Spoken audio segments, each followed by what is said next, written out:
du fromage? Donc je fais fabriquer de la crèmerie à ma marque. D'accord. Et le fromage, là, pour le coup, il faut l'acheter là où il est. Donc là, mon métier, c'est d'aller le sourcer et de le revendre. D'accord.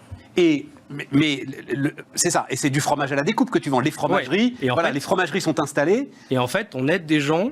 En fait, l'accélération de notre développement depuis quelques années, et l'aspect de franchise, c'est de donner un package clé en main pour que des gens qui sont que des gens en reconversion puissent ouvrir leur fromagerie en étant sûrs de réussir. Enfin, c'est un peu péremptoire de dire ça, mais il y a beaucoup de gens qui ont une vie, qui rêvent d'une vie de restaurateur, de commerce de bouche. C'est finalement pas si simple. Et c'est très facile de se planter, notamment dans le frais, dans l'ultra frais. On comprend pourquoi. Donc là, nous, on leur propose un package qui leur permet de... déjà, on les forme et on les accompagne et on leur permet de réussir leur reconversion.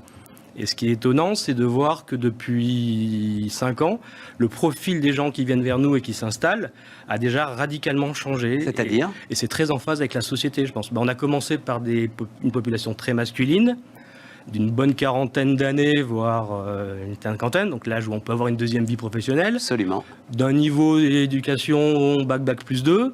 Et pas mal de cas qui avaient vécu, qui subissaient un changement de vie par un plan social. Aujourd'hui, ça s'est complètement rééquilibré homme-femme. On a même des projets de couple. Des projets de vie à deux. Plus jeunes ? Ça s'est rajeuni de plus de 10 ans. 15 ans. On est monté sur du bac plus 3, 4, 5. Et c'est plus du tout des reconversions subies, c'est des vrais choix. C'est-à-dire que... Une passion pour le commerce, une passion pour le... c'est ça. Et puis une passion pour la liberté, pour se prendre en main, pour décider de son destin. Je déteste ce mot parce que c'est absurde, mais on parle de remettre du sang dans sa vie, ça veut rien dire, mais c'est ça, quoi. C'est une sorte de diabolisation de la vie de salarié dans des grands groupes et peut-être d'idolâtrie de ce qu'on peut faire tout seul, voilà. Mais en tous les cas, nous, on est là pour les aider à réussir. Combien de magasins Aujourd'hui, 27, donc 5 à nous et 22 en franchise.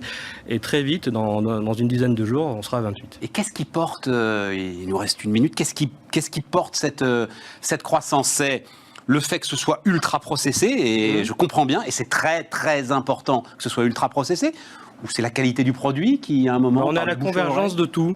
C'est que notre modèle nous permet d'avoir des produits différenciants et de qualité, de répondre aux besoins du consommateur final qui retourne, et encore plus avec le confinement, vers des commerces de proximité, et des gens en reconversion. Nous, on est au milieu de tout ça. Donc, je dirais, il n'y a plus qu'à prendre les gens, les mettre dans des commerces, et les consommateurs arrivent. Les planètes s'alignent à nouveau. Exactement. Voilà, les planètes s'alignent à nouveau. Laiterie Gilbert, c'est le nom, c'est la marque. Voilà. On a racheté une famille qui, au bout de 3 générations, n'avait plus de descendants. Christophe Chaperon et le parcours de Christophe Chaperon sur Bismart, les amis. La dernière partie de notre émission, tout de suite.